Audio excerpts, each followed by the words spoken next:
Greetings to one and all in the blessed name of our Lord and our Savior Jesus Christ. మన ప్రభువును రక్షకుడైన యేసుక్రీస్తు వారి ఆశీర్వాదకరమైన నామమున ప్రతి ఒక్కరికి నా హృదయపూర్వకమైనటువంటి వందనాలు తెలియజేస్తున్నాను.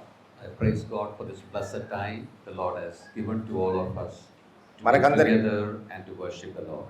మనకందరికీ దేవుడు అనుగ్రహించినటువంటి ఈ శ్రేష్టమైన సమయం బట్టి దేవుని స్తుతించి ఆరాధించడానికి దయ చూపారు. I am coming here to this assembly for the first time. ఈ స్థానిక సంఘానికి మొదటిసారిగా నేను వస్తున్నాను. But I have been to Nellore in the other assembly for ministry few years back. కొన్ని సంవత్సరాల కిందట పట్టణంలో ఉన్న మరి యొక్క సంఘానికి పరిచయ నిమిత్తమై నేను వచ్చాను. And the Lord's servant who is laboring here, Brother Ratnagar, and all the other brothers who are here for ministry, they are all known to me. I am known to them. We are very much close one another. దైవ సేవకుడు రత్నాకర్ గారు మిగతా దేవుని పిల్లలు ఇక్కడ ఉన్నటువంటి వారంతా కూడా నాకు పరిచయస్తులుగా ఉన్నారు. వారు నన్ను కూడా ఎరిగిన వారై ఉంటున్నారు. And I thank God for giving me this opportunity to come over and meet you all and to minister God's word to you. దేవుని వాక్యమును మీతో పంచుకోవడానికి మీ మధ్యకు నడిపించబడడానికి దేవుడు నాకు ఇచ్చినటువంటి అవకాశాన్ని బట్టి దేవుని స్తుతిస్తూ మరొకసారి మీకు నా శుభములు తెలియజేస్తున్నాను. I am originally from Kerala, వాస్తవానికి నేను కేరళ రాష్ట్రానికి చెందిన వ్యక్తిని, but settled in Mumbai. కానీ బొంబాయిలో స్థిరపడ్డాను. I went to Mumbai to work there. Went to Mumbai to work in a secular work there. బొంబాయిలో ఒక ఉద్యోగం నిమిత్తమై నేను వెళ్ళాను.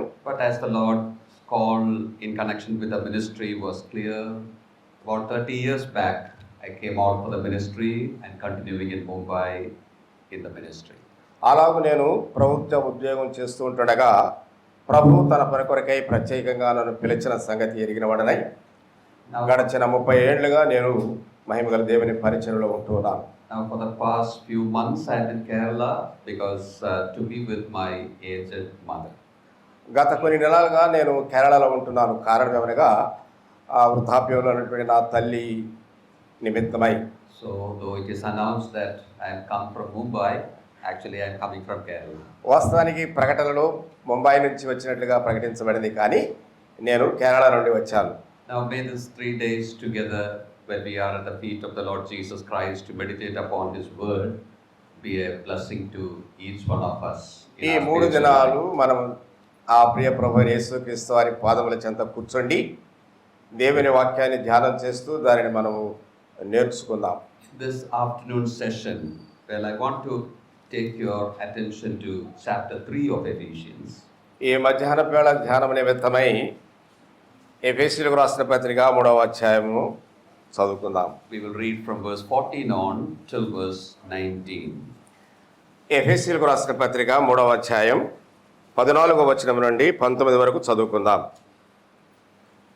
ఈ హేతువు చేత పరలోకమునందును భూమి మీదను ఉన్న ప్రతి కుటుంబము ఏ తండ్రిని బట్టి కుటుంబమని పిలువబడుచున్నదో ఆ తండ్రి ఎదుట నేను మోకాళ్ళుని మీరు అంతరంగ పురుషుని యందు శక్తి కలిగి ఆయన ఆత్మ వలన బలపరచబడినట్లుగాను క్రీస్తు మీ హృదయములలో విశ్వాసము ద్వారా నివసించినట్లుగాను తన మహిమైశ్వర్యము చొప్పున మీకు దయచేయవలనియు మీరు దేవుని సంపూర్ణత యందు పూర్ణులగునట్లుగా ప్రేమ యందు వేరుపారి స్థిరపడి సమస్త పరిశుద్ధులతో కూడా దాని వెడల్పు పొడుగు లోతు ఎత్తు ఎంతో గ్రహించుకొనుటకును జ్ఞానమునకు మించిన క్రీస్తు ప్రేమను తెలుసుకొనుటకును తగిన శక్తి గలవారు కావాలని ప్రార్థించుచున్నాను. The Lord add His blessings upon the reading of this verse. చదువుబడిన వాక్య భాగమునకు దేవుడు తన ఆశీర్వాదాలు దయచేయునుగాక. Corinthian believers used to tell about Paul like this. కొరింథీలో ఉన్న విశ్వాసులు పౌలుని గురించి ఇలా చెప్తారు. His words are weak and his presence is contemptible. ఆయన మాటలు బలహీనమైనవిగా కనబడినా ఆ సారాంశం చాలా బలమైనదిగా ఉన్నదని చెప్తారు. His presence is very weak and his words are weak. ఆయన ఉండటం బలహీనమైనదే కానీ ఆయన మాటలు బలమైనవిగా ఉన్నవి. We have that in 2 Corinthians chapter 10. అది కొరింథీయులకు రాసిన 2వ పత్రిక 10వ అధ్యాయంలో చూడగలం. And when you come to Acts 20, we understand that what they said is very true. అదే మాటలు అపోస్తల కార్యముల గ్రంథం 20వ అధ్యాయానికి వచ్చినప్పుడు అవి సత్యమైనవిగా మనం చూడగలం. If you go to his meeting where Paul was preaching, you can very easily go to sleep.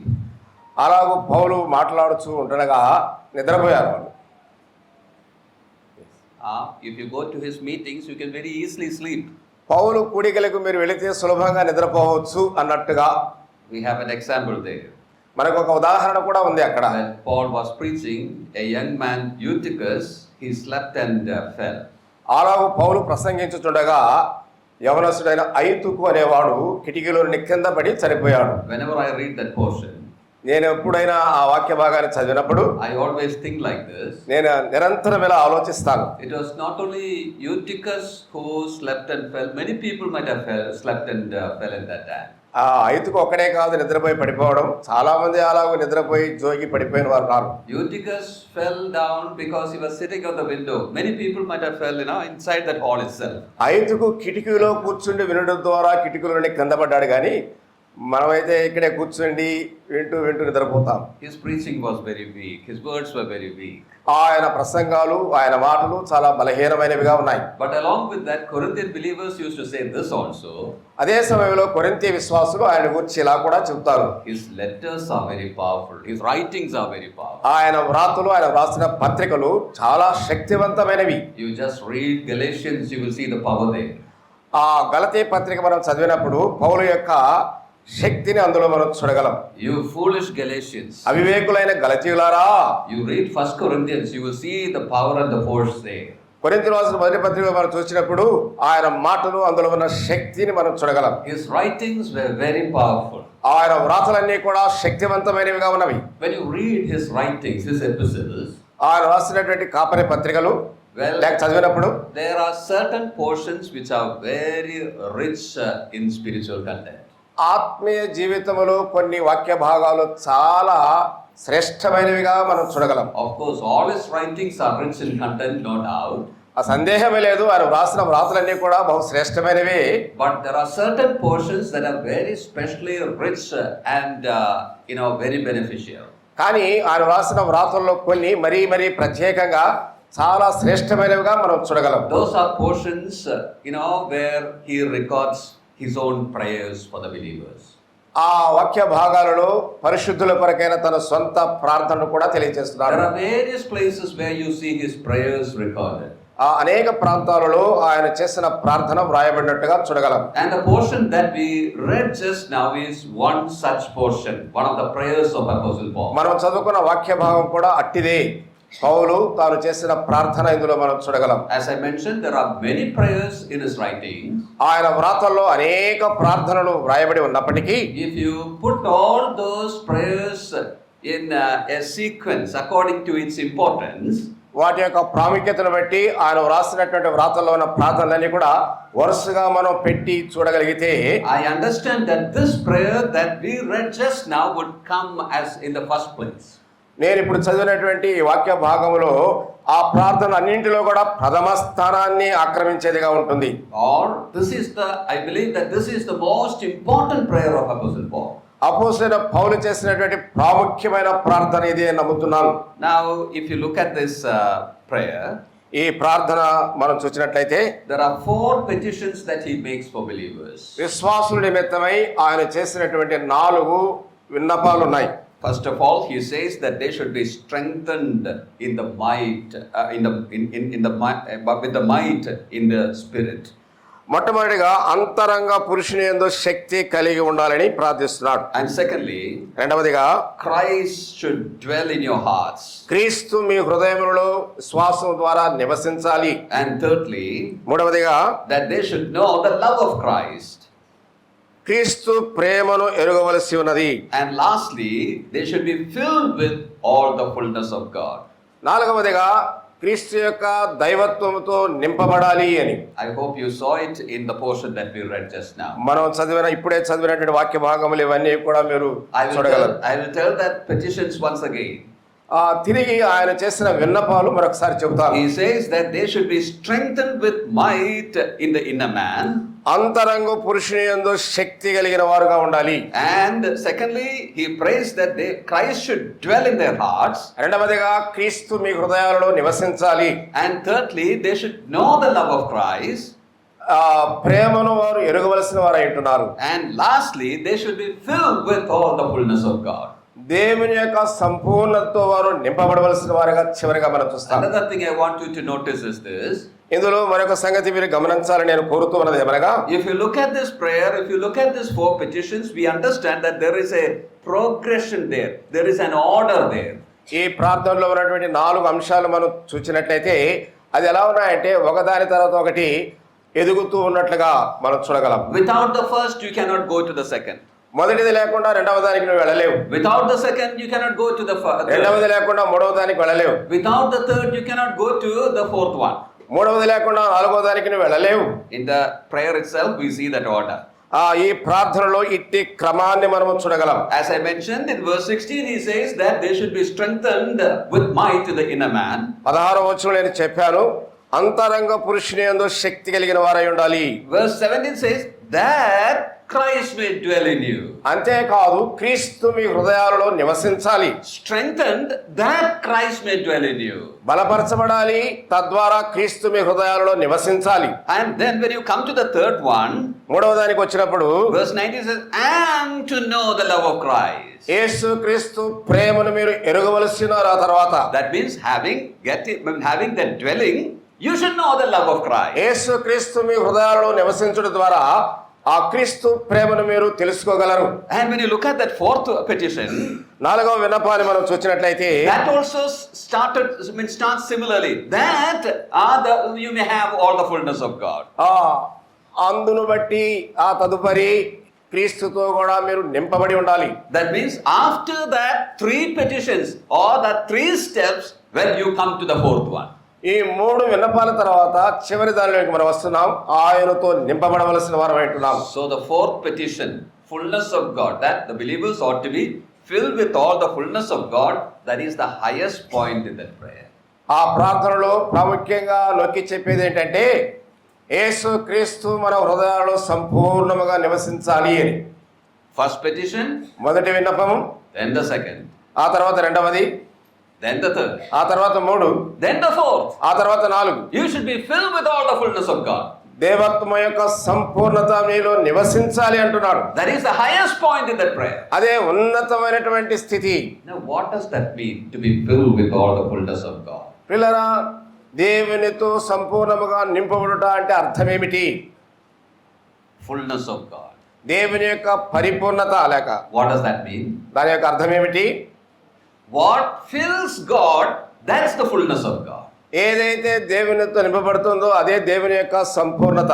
What fills God? ఏది దేవుని నింపేదిగా ఉన్నది? We cannot say that he is made of wood or made of stone and all that.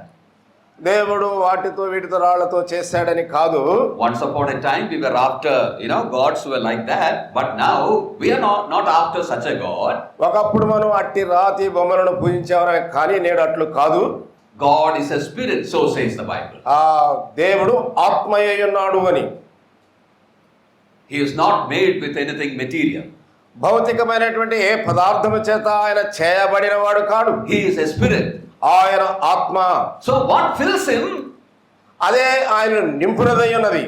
Well, we can only say that his attributes, his characteristics, they are the things that fills him.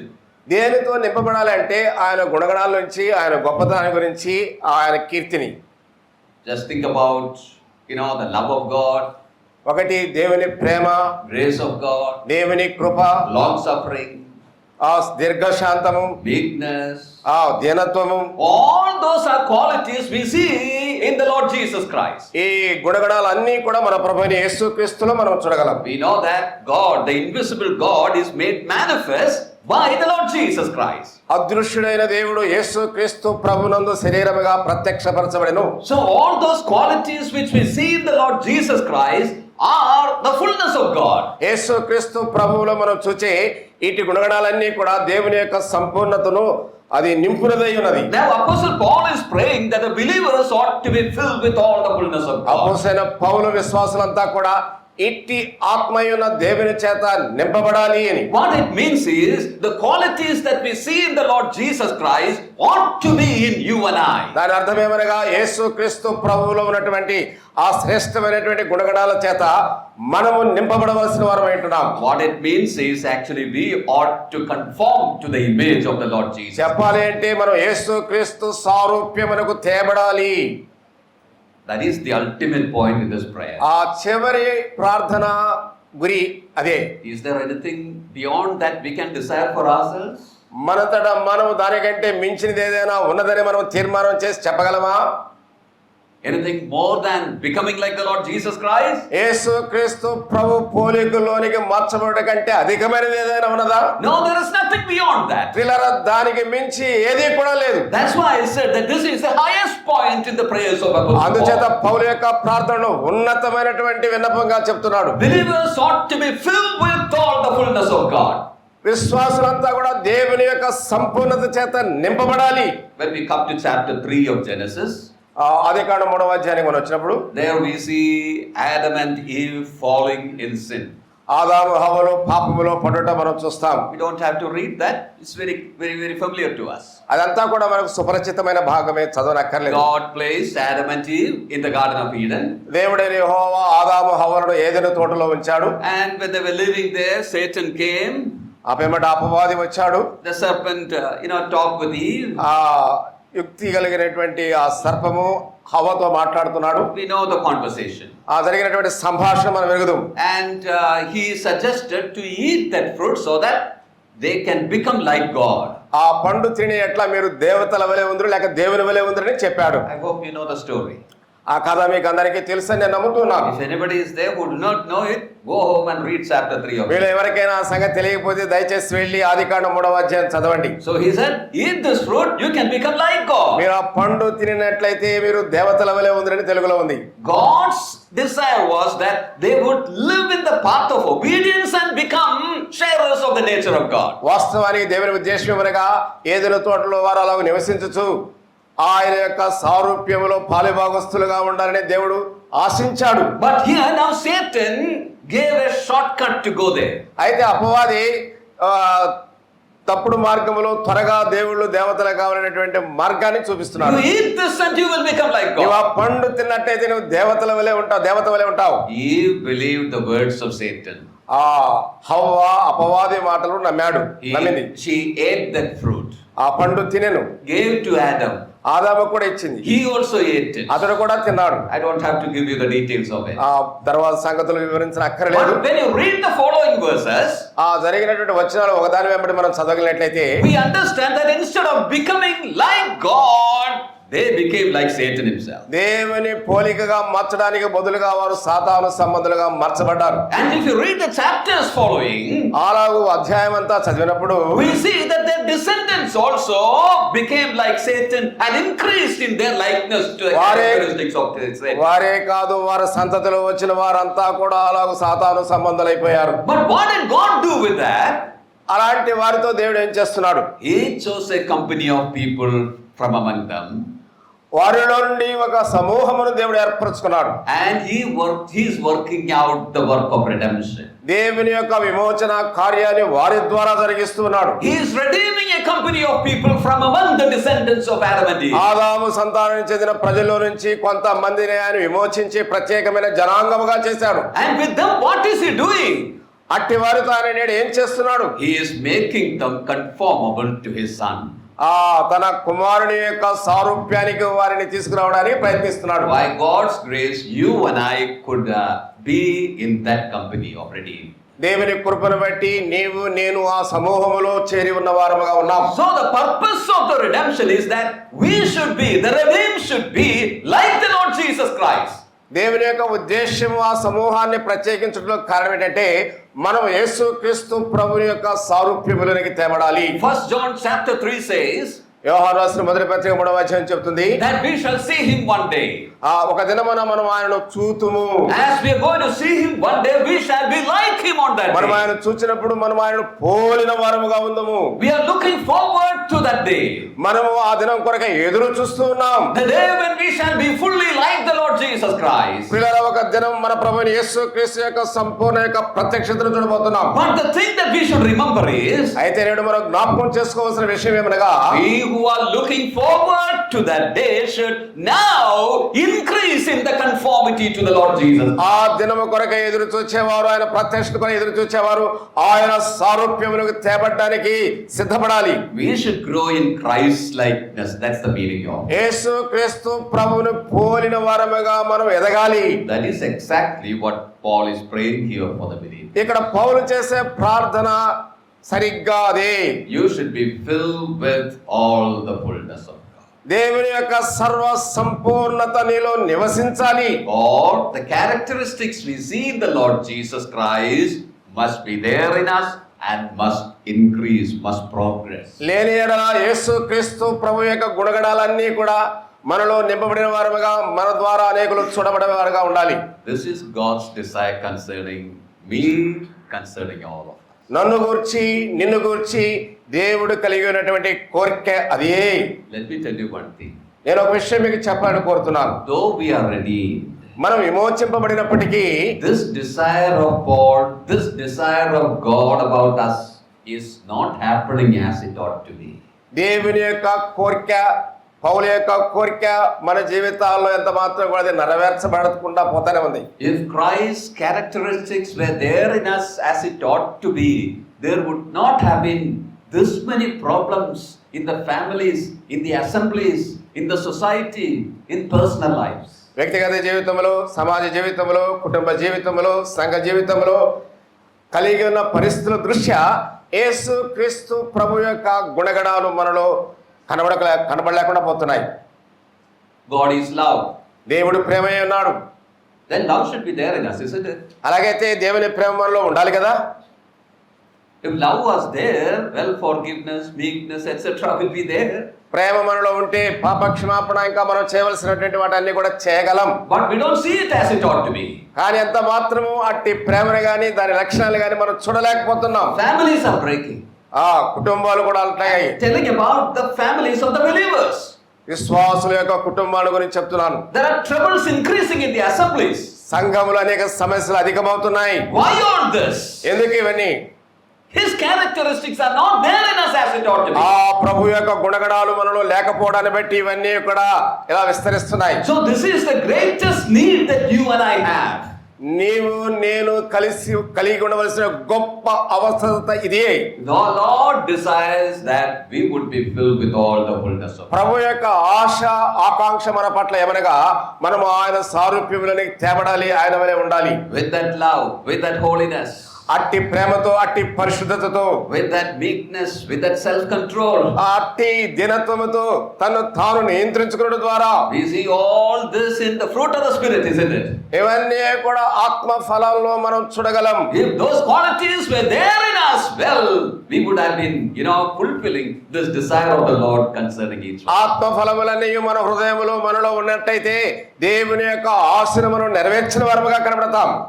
So, dear brothers and sisters, be filled with all the fullness of God.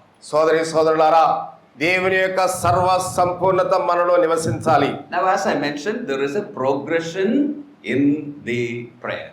ప్రార్థనలో అంచెలంచెలుగా ఎదుగుట మనం చూస్తుంటున్నాం, ఒకదాని తర్వాత ఒకటి. As I mentioned, without the first, you cannot come to the second. మొదటిది లేకుండా రెండవది లేదు. Without the second, you cannot come to the third. రెండవది లేకుండా మూడవ దానికి వెళ్ళలేం. Without the third, you cannot come to the fourth. మూడవది లేకుండా నాలుగో దానికి వెళ్ళలేం. What is the fourth? మన యొక్క నిరీక్షణ ఏమిటి, లేక మన గమ్యం? What is the fourth one? నాలుగవది ఏమిటి? You should be filled with the fullness of God. దైవత్వం యొక్క సంపూర్ణత నీలో నివసించాలి. Just now I have been explaining that. నేను అది మీకు చెప్తున్నాను. Those things, or that to be fulfilled in you and I, we need that first three things in our life. అవి మనలో నింపబడాలి అంటే, నివసించాలి అంటే మొదటి మూడు విన్నపాలు మనకు ఉండాలి. So we can call that first three petitions as the essentials for this fullness. ఈ సంపూర్ణతకు అత్యవసరమైనటువంటివి ఈ మూడు. Now look at these three things in some detail. ఈ మూడు విన్నపాలు మనం చూద్దాం. Coming to the first one. మొదటి దానికి వద్దాం. Strengthened with might by the Spirit in the inner man. అంతరంగ పురుషుని యందు శక్తి కలిగి ఉండాలి. We should be strengthened in the inner man. మనము అంతరంగ పురుషుని యందు శక్తి గలవారముగా ఉండాలి. What is this inner man? అంతరంగ పురుషుడు అంటే ఏమిటి? There is a man inside. ఒక మనుష్యుడు లోపల ఉన్నాడు. That is the real man. వాడే నిజమైన మనుష్యుడు. That is what we call as spirit, human spirit. అదే మనం పిలుచుకుంటాం ఎలా? మానవ సంబంధమైన ఆత్మ అని. We can be divided into two, the material part and the immaterial part. ఆ భౌతికపరం కాని రెండు భాగాలుగా మనం విభజించుకోవచ్చు. Material part is the body. ఆ కనబడేది ఈ భౌతిక దేహం. The immaterial part is the soul and the spirit. ఆ కనబడేది ఏంటంటే ప్రాణము, ఆత్మ. And the spirit connects us with God.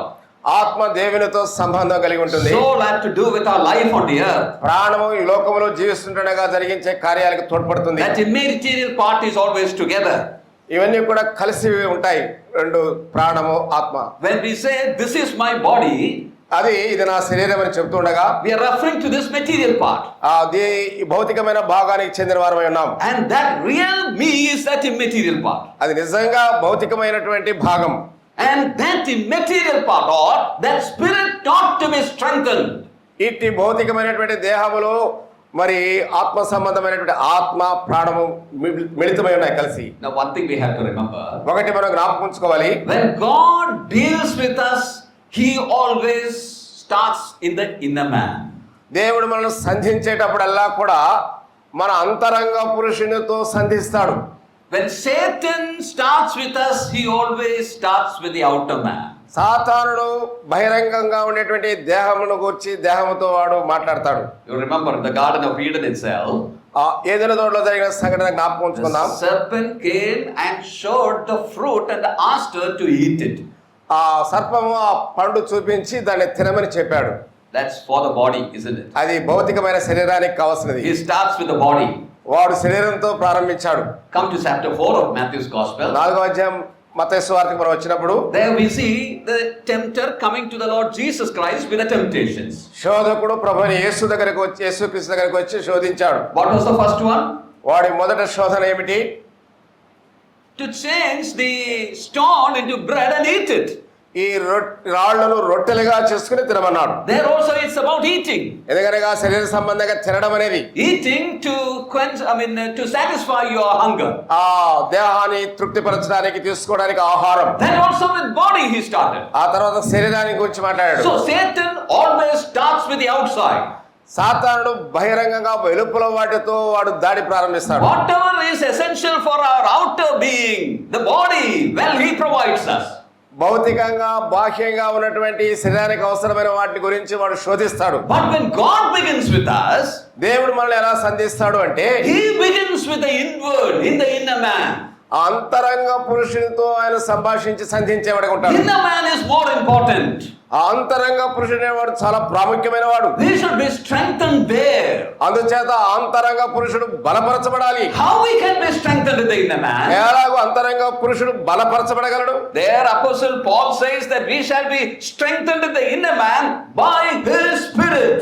ఆ ఆత్మ చేత అంతరంగ పురుషుని యందు శక్తి గలవారుగా ఉండాలి. It is by the Holy Spirit that we are strengthened in the inner man. పరిశుద్ధాత్మ ద్వారా అంతరంగ పురుషుని యందు మనం శక్తి పొందగలం. How does the Holy Spirit strengthen us in the inner man? ఎలాగో పరిశుద్ధాత్ముడు అంతరంగ పురుషుని బలపరచగలడు. Let us turn to Acts chapter 20. అపోస్తల కార్యముల గ్రంథం 20వ అధ్యాయం 30 and verse 32. 32వ వచనం. There we see Apostle Paul preaching to the Ephesian elders. ఎఫెసులో ఉన్న సంఘ పెద్దలతో పౌలు మాట్లాడుతూ ఇలా చెప్తున్నాడు. Now we are considering the prayer for the Ephesian believers. ఎఫెసీ విశ్వాసుల కొరకై ప్రార్థించే అంశాన్ని మనం చూస్తున్నాం. In Acts 20, Paul is meeting Ephesian elders and at Miletus and is speaking to them. అపోస్తలుడైన పౌలు ఎఫెసులో మిలేతులో ఎఫెసీ సంఘ పెద్దలతో కలిసి మాట్లాడుతూ ఈ సంగతులు చెప్తున్నాడు. Look at verse 32. దయచేసి గమనించండి. And now, brethren, I commend you to God and to the word of his grace, which is able to build you up and to give you an inheritance among all them which are sanctified. ఇప్పుడు దేవునికిని ఆయన కృపావాక్యమునకును మిమ్మును అప్పగించుచున్నాను. ఆయన మీకు క్షేమాభివృద్ధి కలుగు చేయుటకును పరిశుద్ధపరచబడిన వారందరిలో స్వాస్థ్యం అనుగ్రహించుటకును శక్తిమంతుడు. There he says about the word of his grace. ఆయన కృపావాక్యం అని చెప్తున్నాడు. God and to the word of his grace. దేవునికి ఆయన కృపావాక్యమునకు మిమ్మల్ని అప్పగించుతున్నాడు. And about the word of his grace, that is the word of God itself. About it he says that it is able to build you up. ఆ కృపావాక్యం అంటే దేవుని వాక్యమే. దేవుని వాక్యము నిన్ను నిర్మించగలదు లేక కట్టగలదు. So what strengthens us? ఏది మనల్ని బలపరిచేది అంటే The word of God strengthens us. దేవుని వాక్యం మనల్ని బలపరచునదై ఉన్నది. Think about our physical life itself. మన భౌతిక జీవితాల గురించి ఆలోచిద్దాం. To strengthen us physically, what do we do? భౌతికంగా బలం పొందడానికి మనం ఏం చేస్తాం? We have to eat good, isn't it? బాగా తినాలి. We have to eat food and then we become strong in this body. బాగా తింటే మనం ఈ దేహంలో బలం కలిగిన వారంగా ఉంటాం. The spiritual food that is given for the spiritual man is the word of God. అంతరంగ పురుషునికి అవసరమైన ఆత్మీయ ఆహారం అందించబడుతుండగా అది తీసుకోవడం ద్వారా అంతరంగ పురుషుడు శక్తివంతుడు కాగలడు. We have to feed upon the word of God. మనము దేవుని వాక్యము చేత పోషించబడాలి. When we feed upon the word of God, we become strong in the inner man. ప్రియులారా, ఎప్పుడైతే దేవుని వాక్యము చేత మనం పోషించబడతామో అప్పుడు అంతరంగ పురుషుని యందు శక్తి గలవారుగా ఉంటాం. How do we feed upon the word of God? ఎలాగో దేవుని వాక్యము చేత మనం పోషించబడతాం. We have to read the word of God. దేవుని వాక్యం పఠించాలి. We have to study the word of దేవుని God. వాక్యం అధ్యయనం చేయాలి. Meditate upon it. దేవుని వాక్యాన్ని ధ్యానించాలి. Memorize it. దేవుని వాక్యాన్ని గుర్తు చేసుకోవాలి, జ్ఞాపకం పెట్టుకోవాలి. Digest it in our life. దేవుని వాక్యాన్ని మన జీవితాల్లో జీర్ణం చేసుకోవాలి. Start living according to that. అంత మాత్రమే కాకుండా వాక్యమునకు తగినట్లుగా జీవించడం ప్రారంభించాలి. Thus we have to be rightly connected with the word of God. అప్పుడు మాత్రమే దేవునితో మనం సరైన సంబంధాన్ని కలిగిన వారంగా ఉంటాం. And when we are rightly related with the word of God, ఎప్పుడైతే దేవుని వాక్యముతో సరైన సహవాసం కలిగిన వారుగా ఉంటామో the word of God will start working in us. దేవుని వాక్యములో పనిచేయడం ప్రారంభిస్తుంది. Then we will be strong in our Christian life. ఆ అంతరంగ పురుషులో శక్తివంతులం అవుతాం. Without this happening in our life, you cannot progress in your Christian ఇంటి life. ఆత్మీయ ఆకలి లేకపోతే దేవుని వాక్యం పట్ల నీ జీవితంలో పురోభివృద్ధి పొందలేవు. For those who are born again, this is the first step. తిరిగి జన్మించిన వారికి మొట్టమొదటి మెట్టు ఇదే, దేవుని వాక్యం తినడం. When we come to 1 Peter chapter 2, పేతురు రాసిన మొదటి పత్రిక 2వ అధ్యాయానికి మనం వచ్చినప్పుడు very familiar verses. మనకు సుపరిచితమైన వాక్యం ఉంది. There Apostle Peter says the same thing that we are considering. అపోస్తలుడైన పౌలు ఇదే వాక్యాన్ని గురించి చెప్తున్నాడు. When we come to chapter 1 and verse 23, he says that we are born again by the word of God. 1:23 మనము దేవుని వాక్యం మూలముగా అక్షయ బీజం నుండి పుట్టింపబడిన వారమని చెప్తున్నాడు. When he comes to chapter 2, 2వ అధ్యాయానికి వచ్చినప్పుడు there he says, as newborn babes desire the sincere milk of the word, that ye may grow thereby. క్రొత్తగా జన్మించిన శిశువులను పోలిన వారై నిర్మలమైన వాక్యమును పాల వలన రక్షణ విషయములో ఎదుగు నిమిత్తము ఆ పాలను అపేక్షించుడి. As newborn babes. ఆ క్రొత్తగా జన్మించిన శిశువులను పోలిన వారై. Just think about the child, an infant that's born now. ఇప్పుడే పుట్టిన బిడ్డల గురించి ఆలోచిద్దాం. It cries. కేకలేస్తాడు. For what? దేనికోసం? For milk. పాల కోసం. And in its life, when it is infant, whenever it is hungry, it cries. ఆ చిన్నవాడిగా ఉండగా బాలుడుగా పసికందగా కేకలేసినప్పుడల్లా పాలు కోసమే. In that same way, we have to desire for the word of God. అదే రీతిగా కొత్తగా జన్మించిన శిశువులను పోలిన వారమై దేవుని వాక్యం పట్ల అపేక్ష కలిగిన వారంగా ఉండాలి. Do we have such a desire for the word of God? అలాగైతే దేవుని వాక్యం పట్ల అట్టి ఆపేక్ష కలిగిన వారమై ఉన్నామా మనం? If you look at some of the Bibles, you will see that Psalms, that part is all soiled, all dirty. కొన్ని కీర్తన గ్రంథం మనం చూసినప్పుడు కొంతమంది చదివి అంతా కూడా అంటే ఎక్కువగా చదివి దాన్ని అండర్లైన్ చేసి ఒక రకంగా ఉంటుంది చూడడానికి. But other portions, మిగతా వాక్య it's all fresh and white. బైబిల్లో మిగతా వాక్య భాగాలు ఎట్లా ఉంటాయంటే ఎన్నడూ చదవనిగా కరుగ్గా కొత్తగా ఉంటాయి. Psalm 23, Psalm 91 and all are dirty, you know. కీర్తన సంఖ్య 23, 19 ఇవన్నీ కూడా 119 అంతా ఎట్లా ఉంటాయంటే చదివి చదివి చదివి రాసి రాసి అవి చూడడానికి ఎబ్బెట్టుగా అనిపిస్తాయి. How is your Bible? నీ పరిశుద్ధ గ్రంథం ఎలా ఉంది? How much do you feed upon this? ఎంతగా నీవు దేవుని వాక్యము చేత పోషింపబడుతున్నావు? Now, as I said, the ultimate desire is that we should have the conformity to Christ. అంతిమ గురి ఏమిటి అనగా మనము యేసుక్రీస్తు ప్రభు యొక్క సారూప్యములకు తేబడుట. Now, just now I was telling the first step toward that. ఆ అంతిమ ఆ సారూప్యానికి మనం వెళ్ళాలంటే మొదటి మెట్టు నుంచి మనం ప్రారంభించాలి. You should be rightly related with God's word. నీవు దేవుని వాక్యమును ప్రేమించి దాన్ని తీసుకున్నట్టు ద్వారా. Now, what is the content of the word of God? దేవుని వాక్యములో ఉన్నటువంటి అసలైనటువంటి సారం ఏమిటి? What do we have in the word of God? దేవుని వాక్యములో ఏముంది? The Lord Jesus Christ said like this. యేసుక్రీస్తు ప్రభువు ఇలా చెప్పాడు. You search the scriptures that testifies to me. మీరు వెళ్ళి లేఖను పరిశోధించడి, వాటి యందు నిత్య జీవం ఉన్నదని తెలుసుకునడి. You search the scriptures, you will find me in that. మీరు లేఖలను పరిశోధించేలా అక్కడ నేను ఉన్నాను, నిత్య జీవం ఉన్నది. Go to any portions of the scripture, you will see Jesus Christ.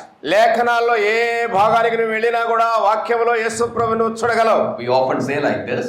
తరచుగా మనం ఇలా చెప్తాం. You cut any part of the body, you will see blood there. దేహంలో ఏ భాగమైనా కూడా తెగితే రక్తం చూస్తాం. If you have any doubt, you can try it. దాంట్లో ఏమైనా సందేహం ఉందా? If you have any doubt, try it. సందేహం ఉంటే ఒకసారి కోసుకొని చూడండి అంటున్నాడు. Not here, after the meeting. Meeting అయిన తర్వాత బ్లేడ్ తో కోసుకొని చూడండి. You will see blood in any part of your body. ఈ దేహంలో ఏ భాగము దెబ్బతిన్నా దానిలో నుంచి రక్తం వస్తుంది. So go to any part of the scripture, you will see Christ. లేఖనాల్లో ఏ భాగంలోనికి వెళ్ళినా ఆ భాగంలో యేసయ్యను చూడగలం. We often say like this. తరచుగా ఇలా చెప్తాం. You are what you eat. నువ్వేం తింటావో అదే నువ్వు నీ స్టేజ్ని తెలియజేస్తుంది. You eat lot of sugar. ఎక్కువ తీపి తింటే what will become? You will become sugar. Sugar patient అవుతాం. You eat lot of what you call oil and all that. నూనె సంబంధమైన వాటి ఎక్కువగా తింటే heart problems and all that, isn't it? గుండె సంబంధమైన వ్యాధులు ఇలాంటివి వస్తాయి కదా. So you are what you are. నీవేం తింటావో దాన్ని బట్టే నీవు ఉంటావు. The scripture contains the Lord Jesus Christ. ప్రతి లేఖనము యేసుక్రీస్తు ప్రభువుతో మిళితమై ఉన్నది. Christ is his content. యేసుక్రీస్తు లేఖనాల్లో గుప్తమై ఉన్నాడు. And if you feed upon this word of God, ఇట్టి దేవుని వాక్యమనే జీవాహారము చేత నీవు పోషించబడినట్టయితే you will become like Christ. నీవు కూడా యేసుక్రీస్తు ప్రభు యొక్క సారూప్యానికి మార్చబడతావు. When I say that, very often I give this illustration from the scripture. లేఖనాల నుండి సాధారణంగా తరచుగా ఈ సాదృశ్యం చెప్తుంటాను. When we come to chapter 11 of Acts of Apostles, అపోస్తలుల కార్యం గ్రంథం 11వ అధ్యాయానికి మనం వచ్చినప్పుడు there in verse 26, 26వ వచనం, there we see that the disciples were called Christians for the first time. Where? యాంటియోక. మొట్టమొదట అంత్యోకలో శిష్యులు క్రైస్తవులు అనబడిరి. Remember that, right? అది జ్ఞాపకం. At Antioch, they got that name Christians. అంత్యోక అనే సంఘంలో ఉన్నప్పుడు విశ్వాసుల్ని ఏమని పిలిచారంటే క్రైస్తవులు. We are Christians, isn't it? మీరు క్రైస్తవులు, మనం కూడా క్రైస్తవులం కదా. Believers were for the first time called like that at Antioch. విశ్వాసులు మొట్టమొదట క్రైస్తవులుగా ఎక్కడ పిలువబడ్డారంటే అంత్యోకయ సంఘములో ఉన్నప్పుడు. How it happened there? How it happened? అది ఎలా సంభవించింది? When we come to chapter 9 of Acts, అపోస్తలుల కార్యముల గ్రంథం 9వ అధ్యాయానికి మనం వచ్చినప్పుడు we see the conversion of Saul. అక్కడ సౌలు మార్పు చెందుట చూస్తాం.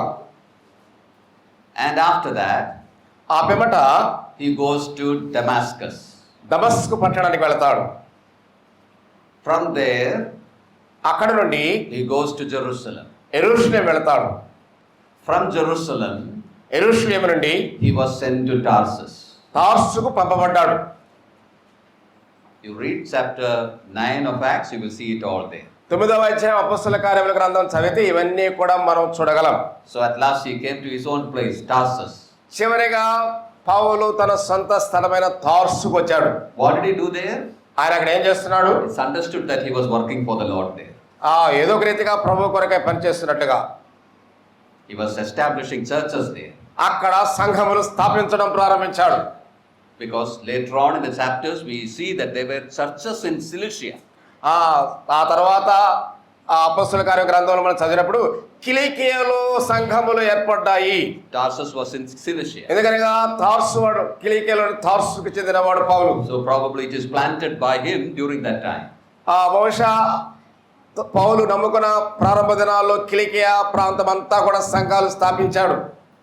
From Jerusalem, because of the tribulation there, persecution there, the believers got scattered. యెరూషలేములో సంఘమును కలిగినటువంటి హింసను బట్టి శిష్యులందరూ కూడా చెదిరిపోయారు. Various places. అనేక ప్రాంతాలకు చెదిరిపోయారు. Some of them went up to Antioch. వారిలో కొంతమంది అంతియోకయ పట్టణానికి వరకు వెళ్ళారు. They preached the gospel there. అక్కడ సువార్త ప్రకటించారు. Some of the people came to the Lord. కొంతమంది ప్రభువును నమ్ముకున్నారు. అక్కడ Local assembly was planned. స్థానిక సంఘం స్థాపించబడింది. Jerusalem, the believers in Jerusalem came to know that. యెరూషలేములో ఉన్న సంఘస్థులకి ఈ సంగతి తెలిసింది. What did they do? వాళ్ళు ఏం చేస్తున్నారు? They sent a man to Antioch. ఒక మనిషిని అంతియోకయకు పంపారు. Which person? ఎవరు ఆ వ్యక్తి? Barnabas. బర్నబా అనేటువంటి వ్యక్తి. He went there and saw the grace of God. అంతియోకకు వెళ్ళినప్పుడు బర్నబా దేవుని కృపను చూచెను అని ఉంది అక్కడ. And he encouraged them to, or exhorted them to continue in faith.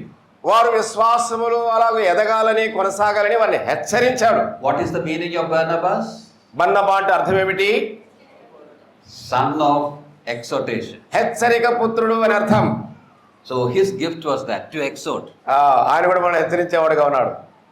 And he exhorted them to continue in the grace. ఆ అంత్యోకలో ఉన్న వారందరినీ కూడా దేవుని వాక్యము చేత హెచ్చరించి వారిని బలపరిచాడు. Then he understood that exhortation itself is not sufficient for these new converts. ఆ పిమ్మట కొత్తగా నమ్మిన వారికి హెచ్చరికలు మాత్రమే సరిపోవని యోచించి They should study the word of God. వారు దేవుని వాక్యమును పఠించాలి అన్నాడు. They should study about Christ. యేసుక్రీస్తుని గురించి వారు పఠించాలి. They should study the Christian faith. ఆ క్రైస్తవ విశ్వాసాన్ని గురించి పఠించాలి. And he thought of a person who can really come and teach them. ఒక వ్యక్తిని గురించి ఆలోచించాడు, ఎవరైతే నిజంగా ఈ వీటిల్లో సహాయపడగలడో ఆయన గురించి. Then one man came to his mind. అప్పుడు ఎవరా అంటుంటే ఒక వ్యక్తి తన మనస్సులో మెదిలాడు. Who was that? ఎవరతను? Saul. Saul. Where was he? ఎక్కడున్నాడు అప్పుడు? Tarsus. తార్సులో ఉన్నాడు. And Barnabas went from Antioch to Tarsus. బర్నబా అంత్యోక నుండి తార్సు పట్టణానికి వెళ్ళాడు. Barnabas did not have a cell phone. ఆ దినాల్లో బర్నబాస్కి సెల్ ఫోన్ లాంటివి లేదు. Saul also did not have a cell phone. సౌలు కూడా లేదు. These days it is very easy to contact people, isn't it?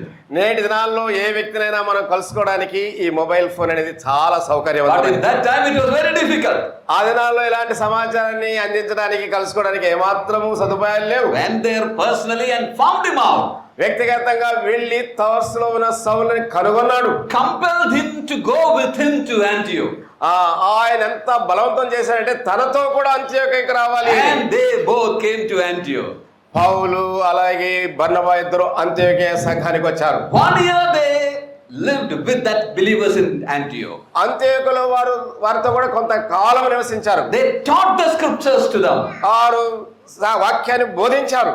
When you learn the word of God, నువ్వు ఎప్పుడైతే దేవుని వాక్యం నేర్చుకోవడం మొదలు పెడతావో what will happen in our life? ఏం జరుగుతుంది మన జీవితంలో? When we study the word of God, what will happen in our life? దేవుని వాక్యాన్ని మనం పఠిస్తుండగా మన దేహంలో మనలో ఏం మార్పు వస్తుంది? Normally nothing happens, isn't it? ఏమి జరగదండి. Normally nothing happens. సాధారణంగా ఏమి జరగదు. How much we study, is it? What is happening? ఏది మన చదివేది ఎట్లా అన్నట్టుగా. How much we study, what is happening? ఎంత చదివితే మాత్రం మనకి ఏం జరుగుతా ఉంది, ఏమీ లేదు కదా అన్నట్టు. I am not telling that nothing is happening. అలాగేమీ జరగదని నేను చెప్పట్లేదు. But there in Antioch, great thing happened. అంత్యోకయలో గొప్ప కార్యములు చోటు చేసుకున్నాయి. It transformed the life of the people. వారి యొక్క జీవితాలను సంపూర్ణంగా మార్చివేసినట్లుగా, రూపాంతరం కలిగజేసినట్లుగా. The word of God transformed the life of the people. పిల్లల అక్కడ ఉండే ప్రజా హృదయాలను ప్రజలను రూపాంతరం కలిగజేసింది దేవుని వాక్యం. Saul taught them about Christ. సౌలు యేసు క్రీస్తుని గురించి బోధించాడు. They started living like Christ. అలాగ బోధించబడిన తర్వాత అంత్యోకలో ఉన్న విశ్వాసులు యేసు క్రీస్తు వలె జీవించడం ప్రారంభించారు. Now the people around looked at them. వారి చుట్టూ ఉన్న ప్రజలు వీరిని చూచినప్పుడు they said, what a change in the life of these people. ఏమిటి ఈ ప్రజల్లో ఇంత మార్పు చోటు చేసుకుంది? They are now living like the person about whom they are learning. ఎవరినైతే వారు నేర్చుకుంటున్నారో ఆ నేర్చుకున్నటువంటి ఆయన పోలి వీరు జీవిస్తున్నారు. They are living like Christ. వారు క్రీస్తును పోలి జీవిస్తున్నారు. Now we will change their name. మనం ఇక్కడే ఉంటాం అన్నట్టుగా We will change their name and call them వాళ్ళ పేర్లు Christians. చెప్తాము, వాళ్ళు పిలుస్తాము,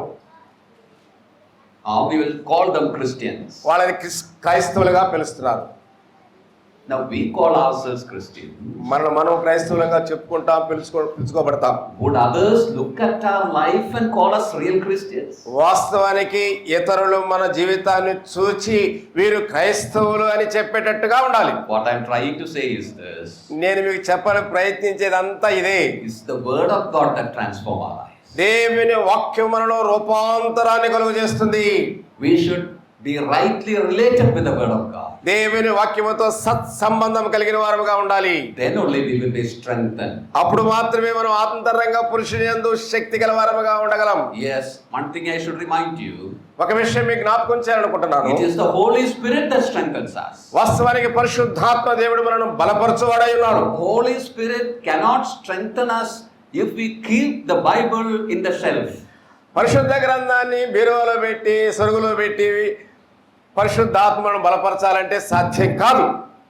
The Holy Spirit will not take the Bible from the shelf and strengthen us. No. పరిశుద్ధాత్ముడు వెళ్ళి సొరుగులో ఉన్నటువంటి బైబిల్ తీసుకొని వచ్చి మనల్ని బలపరచలేడు. If it is under our pillow, Spirit cannot help us with the word. మన తలదండి కింద బైబిల్ గ్రంథం పెట్టుకుంటే మనం బలపరచబడలేము. Some people keep like that, isn't it? కొంతమంది తల కింద దిండుగా పెట్టుకుంటారు కదా Bible. And if we carry the Bible everywhere for the meetings and around, well, it's not going to help us. నువ్వు బైబిల్ గ్రంథాన్ని కూడికలకి అక్కడికి ఇక్కడికి మోసుకుని పోయినంత మాత్రం చేత అది ఎంత మాత్రం కూడా నీకు సహాయపడదు. I'm not telling that you should not carry. అంటే మీరు మోయకూడదని నేను చెప్పడం లేదు. But the important thing is your heart should be filled with the word of God. ప్రాముఖ్యమైన సంగతి ఏమనగా నీ హృదయము దేవుని వాక్యము చేత నింపబడాలి. Then only the Spirit who dwells within us will take us the word of God and strengthen our inner man. మనలో నివసించుతున్న పరిశుద్ధాత్మ దేవుడు ఆ వాక్యమును తీసుకొని మనను అంతరంగ పురుషుని యందు శక్తివంతునిగా చేస్తాడు. May the Lord help us that we may give right place to the word of God. దేవుని వాక్యమునకు సరైన స్థానాన్ని మన హృదయములో ఇచ్చుదుముగాక. దేవుడు అలాగ చేయడానికి సహాయం చేయనుగాక. If that is there, the Spirit can strengthen us in the inner. దేవుని వాక్యం మన హృదయంలో ఉంటే పరిశుద్ధాత్మ దేవుడు మనల్ని బలపరుస్తాడు. The second thing I said was నేను రెండో విషయం చెప్పాను. that Christ should dwell in our hearts. క్రీస్తు మన హృదయంలో నివసించాలి. Christ should dwell in our hearts. క్రీస్తు మన హృదయంలో నివసించాలి. When you say heart, it is again the inner man. మనం హృదయాన్ని గురించి బలం చేస్తే అంతరంగ పురుషుడు లోపల వాడు. Yeah, the core of our life, the center of our life. మన జీవితానికి కేంద్రం హృదయం అనేది కదా. Spirit should dwell there. ఆత్మ Christ should dwell there. క్రీస్తు ఆ హృదయంలో నివసించాలి. Let me tell you one thing. మీకు ఒక విషయం చెప్పాలనుకుంటున్నాను. The Lord Jesus Christ is within the believers. యేసు క్రీస్తు ప్రభు విశ్వాసుల్లో ఉన్నాడు. He lives there by the Spirit. ఆయన ఆత్మ మూలముగా మన యందు జీవిస్తున్నాడు. That's where we say that our body is the temple of God. అందుచేత మన దేహములు దేవుని ఆలయమై ఉన్నామని మనం చెప్పుకుంటున్నాం. God is there in us. దేవుడు మనలో ఉన్నాడు. But what Paul says here is that he should dwell within us. అయితే ఇక్కడ పౌలు ఏం చెప్తున్నాడంటే క్రీస్తు మీ హృదయంలో నివసించినట్లుగా. What is the meaning of that word dwell? నివసించుట అనేటువంటి మాట యొక్క అర్థం Dwell. నివసించుట. Dwelling in a place is more than being in a place. ఒక స్థలంలో ఉండడం అనేది ఒక భావము, నివసించడం అనేది మరొక ప్రత్యేకమైనటువంటిది. We are all now here. మనమంతా ఇక్కడ మందిరంలో ఉన్నాం. But we are not dwelling here. మనం ఇక్కడ నివాసం కాపురం చేయడం లేదు. 2 hours, 3 hours, we are here. మనం 2 గంటలు 3 గంటలు మాత్రమే ఇక్కడ ఉంటాం. If I ask one of you to put off that fan, you may find difficulty. ఆ ఫ్యాన్ ఆపమని చెప్పారంటే మీరు కూర్చోడానికి కష్టపడతారు ఇక్కడ. Because you are not dwelling here. నువ్వు ఇక్కడ నివసించబోవడం లేదు ఇక్కడ. But think about the place where we are staying, our residence. మనం ఉండేటువంటి నివాస స్థలము. There all the details of that house we know. మనం ఉండే ఇల్లు, దానికి ఉన్నటువంటి హంగులన్నీ, ఆ ఉన్న వస్తువులన్నీ కలిగి ఉంటాం. We know all the switches for the fans and lights. ఎక్కడ ఏ స్విచ్, ఏ ఫ్యాన్కి, ఏ లైట్కి అన్నీ. We know what is in the cupboard. అక్కడే ఉందో మనం తెలుసుకుంటాం. We know what is all in various corners. మిగతా మూలల్లో ఏ మూల ఏముందని కూడా మనకు తెలుసు. We are familiar with all the things in that home. మన ఇంటిలో ఏవి ఎక్కడ ఉన్నాయో చక్కగా మనం ఎరిగిన వారముగా ఉంటాం. Why? ఎందుకని? We are dwelling there. మనం అక్కడ కాపురం చేస్తున్నాం. We do not know many things in this hall. ఈ మందిరంలో ఏది ఎక్కడ ఉందో మనకు అనేక విషయాలు తెలియవు. Because we don't dwell here. ఎందుకంటే మనం ఇక్కడ కాపురం నివసించడం లేదు ఇక్కడ. So when you say dwell in a place, ఒక స్థలములో నివసించుటాన్ని చెప్తే it means to be in a place with all influence, familiarity and authority. ఆ స్థలమునకు వచ్చిన సంపూర్ణమైన పరిచయము, ఆ స్థలములో ఏవి ఎక్కడ ఉన్నాయో అన్ని ఎరిగినటువంటి జ్ఞానము కలిగి అలా ఉండడమే నివసించుట. Now Paul is telling that Christ should dwell in the hearts of the believers. విశ్వాస హృదయములో యేసుక్రీస్తు నివసించాలని పౌలు యొక్క ఆకాంక్ష. What does that mean? దాని యొక్క అర్థం ఏంటంటే The Lord Jesus Christ should have complete authority over our life. యేసుక్రీస్తు ప్రభు మన జీవితం మీద సంపూర్ణమైన అధికారం కలిగి ఉండుట. He should have complete influence over our life. ఆయన సంపూర్ణమైన స్వేచ్ఛ కలిగి మన హృదయంలో నివసించుట. This afternoon as we are together, ఈ మధ్యాహ్నం వేళ మనంతా కూడి వచ్చి ఉన్నాం. it is good for us to look into our own lives. మన సొంత జీవితాలు తొంగి చూడడం ఎంతైనా అవసరం. And see how much we have given unto the authority of the Lord Jesus Christ. మన హృదయాలలో ఎంత మేరకు మన ప్రభువైన యేసుక్రీస్తుకి అధికారం ఇచ్చిన వారముగా ఉంటున్నాం. When we were born again, మనం తిరిగి జన్మించినప్పుడు we accepted Jesus Christ as our Lord. యేసుక్రీస్తుని మన ప్రభువుగా అంగీకరించాం. But in our practical life, కానీ మన అనుసరణ జీవితంలో how much do we acknowledge that lordship of the Lord Jesus Christ over our life? మన జీవితం అంతటిలో అన్ని కార్యాలలో ఆయన ప్రభువుగా ఎంతవరకు మనం ఎంచుతున్నాం, అధికారం ఇస్తున్నాం. What we often do is this: తరచుగా మనం ఏం చేస్తామంటే we divide our life into various sections. మన జీవితాన్ని 4-5 భాగాలు, కొన్ని భాగాలుగా విభజించుకుంటాం. Some of the part we keep for ourselves. ఒక భాగాన్ని మన సొంతానికి ఉపయోగించుకోవడానికి ఎత్తి పెట్టుకుంటాం. Some part we keep it for our friends. మన ఒక భాగం స్నేహితులకి ఇచ్చిస్తాం. Some part we keep it for our family. మన కుటుంబానికి ఒక భాగం ఇస్తాం. One part we give it to the Lord also. ప్రభువు కూడా ఒక భాగం ఇస్తాం. And we often tell him not to come out of that line beyond to the other parts. ఒక భాగం నుండి ఇంకొక భాగానికి ఎంత మాత్రం కూడా రాకూడదు, నువ్వు అక్కడే ఉండాలి సుమా అంటాం. That should not happen in our life. మన జీవితాల్లో అట్టిది అన్నడు సంభవించరాదు. Complete surrender is what the Lord demands from our life. ప్రభువు మనల్ని గురించి కోరేదేమనగా సంపూర్ణముగా మనం ఆయనకి సమర్పించుకోవాలి. In English there is a song. ఆంగ్లంలో ఒక పాట ఉంది. I surrender all. I surrender all. నన్ను నేను సంపూర్ణముగా నీకు సమర్పించుకుంటున్నాను. I don't know whether you have the translation to Telugu. It is there? Yeah. Okay, very good. You know, whenever I speak about the lordship of Jesus Christ over our life, యేసుక్రీస్తు ప్రభు యొక్క ప్రభుత్వం అంటే ఆయన ప్రభు అనే దాని గురించి మాట్లాడేటప్పుడు I always remember this song. నిరంతరము ఈ పాట నేను జ్ఞాపకం చేసుకుంటా. There is a reason for that. దానికి ఒక కారణం ఉన్నది. Earlier I told that I went to Mumbai to work. నేను ఉద్యోగరీత్యా బొంబాయి పట్టణానికి వెళ్ళాలని ముందుగా చెప్పాను. That was in mid-80s, 85 or something. 1985 ఆ ప్రాంతంలో అక్కడ ఉద్యోగం చేస్తున్నాను. Before that 1 year I was in Chennai. అంతకుముందు ఒక సంవత్సరం నేను చెన్నైలో ఉన్నాను. There I studied for 6 months in a Bible school there. అక్కడ ఉన్న బైబిల్ పాఠశాలలో 6 నెలల పాటు బైబిల్ పఠనం చేశాను. We used to go to an assembly there. అక్కడ ఒక సంఘానికి వెళ్ళేవాళ్ళం. Very big assembly. చాలా పెద్ద సంఘం అది. About 400 people or something. దాదాపు 400 మంది విశ్వాసులు కూడుకుంటారు. And after the worship they all stand up and sing a song. ఆరాధన అయిపోయామట అందరూ కూడా లేచి నిలిచి ఒక పాట పాడతారు. We also sang, isn't it? మనం కూడా పాడాం కదా ఇందాక. Like that big group, 400 people, they got up and they sing a song. అలాగే 400 మంది గొప్ప సమూహం లేచి నిలిచి పాట పాడతారు. They sang this song. ఇదే పాట. All to Jesus I surrender. యేసు క్రీస్తుకి సంపూర్ణంగా నేను సమర్పించుకుంటున్నాను. I surrender all. నాకున్నవన్నీ కూడా ఆయనకి సమర్పిస్తున్నాను. I surrender all. నేను ఆయనకి అప్పగించుకుంటున్నాను. Just imagine 400-500 people at the top of their voice singing that. పిల్లరా ఊహించండి, 400 మంది తమ కంఠ స్వరాలెత్తి ఆ పాట పాడుతా ఉంటే ఎలా ఉంటుందో. I surrender all. I surrender all అని. Just nice hearing that. అదంతా వినడానికి చాలా సొంపుగా ఇంపుగా ఉంటుంది. After the song, ఆ పాట అయిన తర్వాత a brother went to the pulpit to preach. ఆ పిమ్మట ఆ వేదిక మీదకి ఒక సహోదరుడు వెళ్ళి ప్రసంగిస్తాడు. I still remember how he started.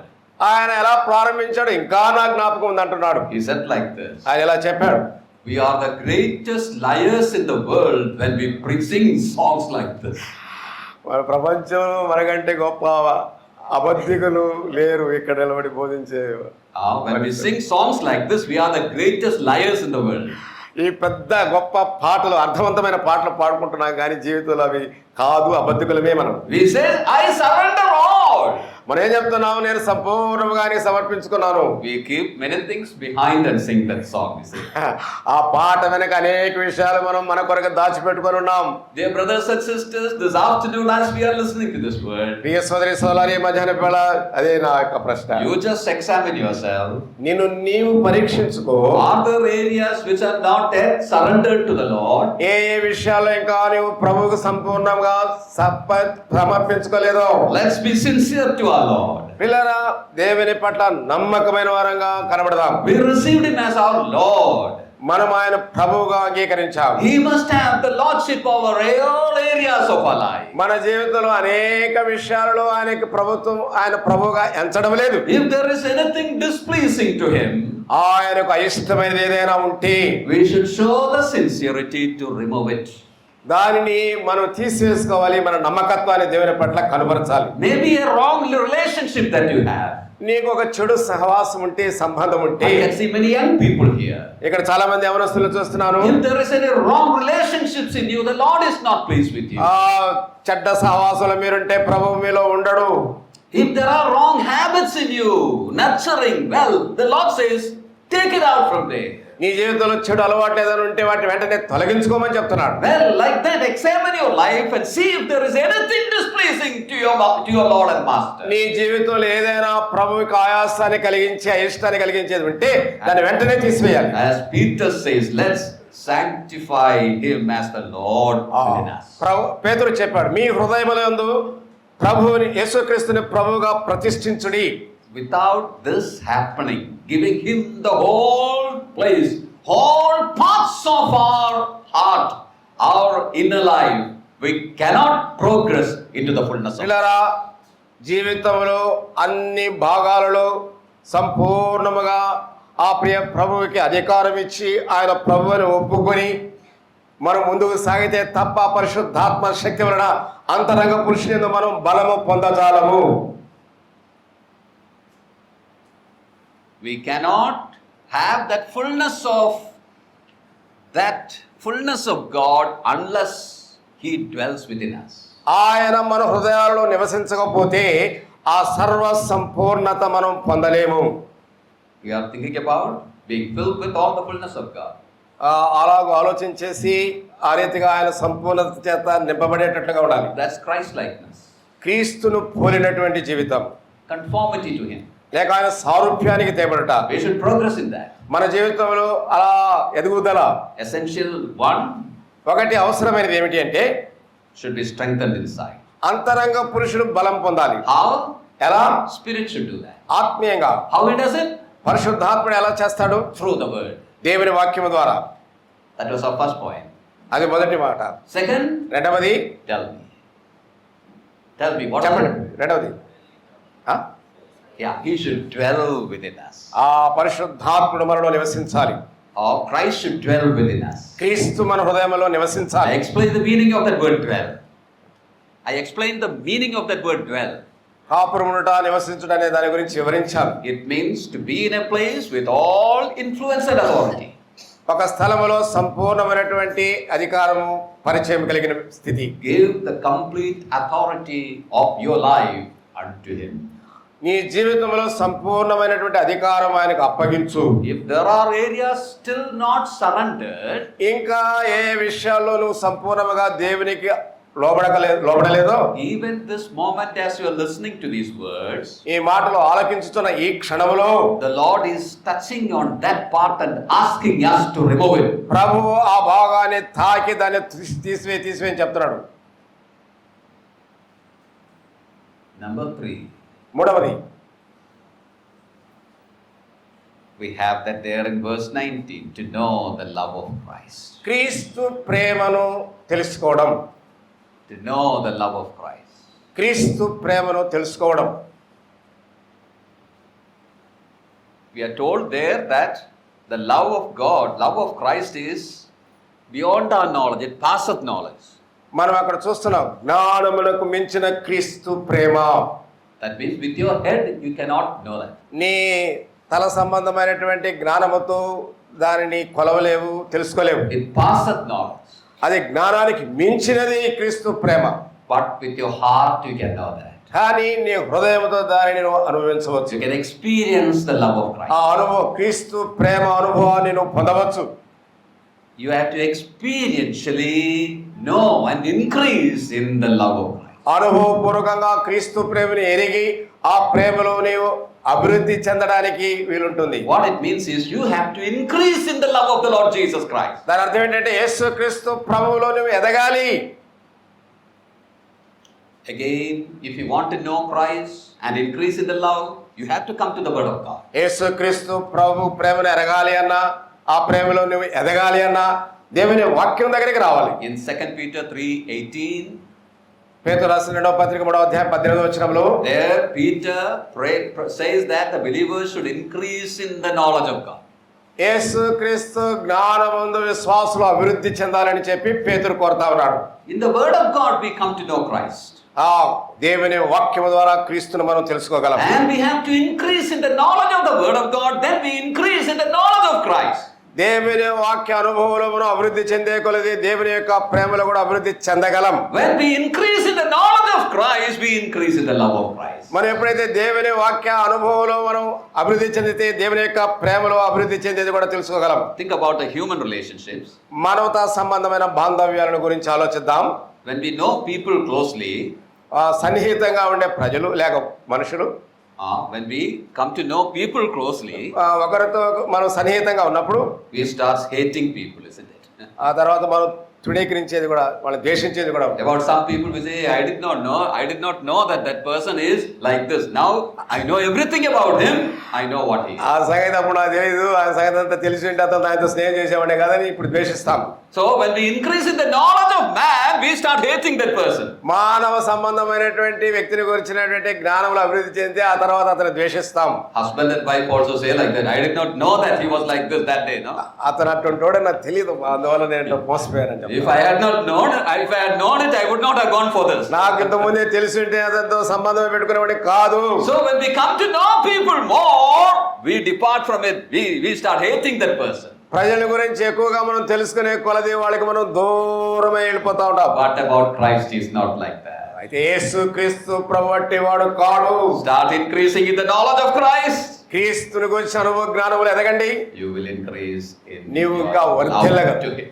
నువ్వు వర్ధిల్లగలవు. So know the love of Christ. యేసుక్రీస్తు ప్రభువుని తెలుసుకో, ప్రేమను తెలుసుకోవడం. And when you increase in the love of Christ, క్రీస్తు ప్రేమలో అభివృద్ధి చెందాలి. you will start emulating him, copying him in your life. నీవు అలా ప్రారంభించినట్లయితే ఆయన రూపాన్ని అనుకరించగలవు, ఆయన రూపంలోనికి మార్చబడగలవు. One thing we should remember, ఒక విషయాన్ని మనం తెలుసుకోవాలి. in our heart, if we love somebody, adore somebody, well, we try to copy that person, naturally. కొంతమంది వ్యక్తులు మనం ప్రేమించేటప్పుడు వారి గుణగణాలు వారి వలె మనం కూడా ఉండాలని చెప్పి మనం ఆశపడతా ఉంటాం.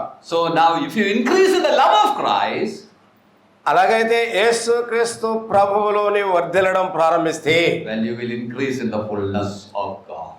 దేవుని యొక్క సర్వ సంపూర్ణతలో కూడా నీవు వర్ధిల్లగలవు. We were looking at the fullness, being filled with all the fullness of God. దేవుని యొక్క సర్వ సంపూర్ణత మన యందు నివసించాలనే అంశాన్ని గురించి చూచాము. As I mentioned at the beginning, ప్రారంభంలో నేను చెప్పినట్లుగా there is nothing greater than that, దానికంటే మించినది గొప్పది ప్రపంచంలో ఏది లేదు. to become like Christ. యేసుక్రీస్తు ప్రభుని పోలిన. When that happens, ఎప్పుడైతే జరుగుతుంది, God the Father will be pleased with our life. ఆ తండ్రి అయిన దేవుడు మన హృదయంలో నివసించినప్పుడు Let that be our desire. మన ఆశ కూడా అట్టిదై ఉండాలి. God the Father should be pleased with my life. ఆ తండ్రి అయిన దేవుడు మన యందు ఇష్టపడేవాడుగా ఉండాలి. When He looks at us, He should see Christ in us. ఆయన మనల్ని చూసినప్పుడు మనలో క్రీస్తు ఉన్నాడని తండ్రి చూడాలి. We were looking at the essentials for that. పిల్లరా, ఇదంతైనా మనకు అత్యవసరమైనటువంటిది. Number one, మొదటిది, tell me, strengthen the inner man. అంతరంగ పురుషుని యందు శక్తి కలిగి ఉండట By the word of God. దేవుని వాక్యం ద్వారా. Secondly, రెండవది, dwell in our hearts. ఆ క్రీస్తు మన యందు నివసించాలి. It's being in authority and influence with our life. ఆయన మన మీద అధికారం కలిగిన వాడుగా, ప్రభావం కలిగిన వాడుగా ఉండాలి. Number three, మూడవది, increase in the love. ఆ ప్రేమలో అభివృద్ధి చెందాలి. These three will lead to the fourth. ఈ మూడు కూడా మనను ఆయన పరిపూర్ణతకి, ఒక నిరీక్షణకి నడిపించేవిగా What ఉండాలి. is the fourth one? మనం నాలుగవది ఏమిటి? Filled with all the fullness of God. ఆ సర్వ సంపూర్ణత మన యందు నివసించాలి. May that be our desire. అదే మన ఆశ అయి ఉండాలి. And if we really sincerely desire that, నమ్మకంగా నిజంగా ఇట్టి ఆశ మనం కలిగి ఉన్నట్లయితే the Lord will help us to increase in Christ-likeness. దేవుడు యేసుక్రీస్తు ప్రభువులే మనం వర్ధిల్లడానికి సహాయపడతాడు. God will be pleased with our life. మన జీవితాలను బట్టి దేవుడు సంతోషించబడి ఉన్నాడు. Others will see Christ in our life. ఇతరులు మన యందు క్రీస్తుని చూడగలరు. We will be able to live a meaningful, purposeful, fruitful life. మనము అర్థవంతమైన, ఫలభరితమైన, శక్తివంతమైన, ఉద్దేశపూర్వకమైన జీవితాన్ని జీవించగలం. May the Lord help us that it may happen in our life in the coming days. రానున్న దినాల్లో మన జీవితాల్లో ఇట్టే కార్యము మన జీవితాల్లో జరుగునట్లుగా దేవుడు మనకు సహాయం చేయను గాక. May the Lord bless us all. దేవుడు ఆశీర్వదించును గాక.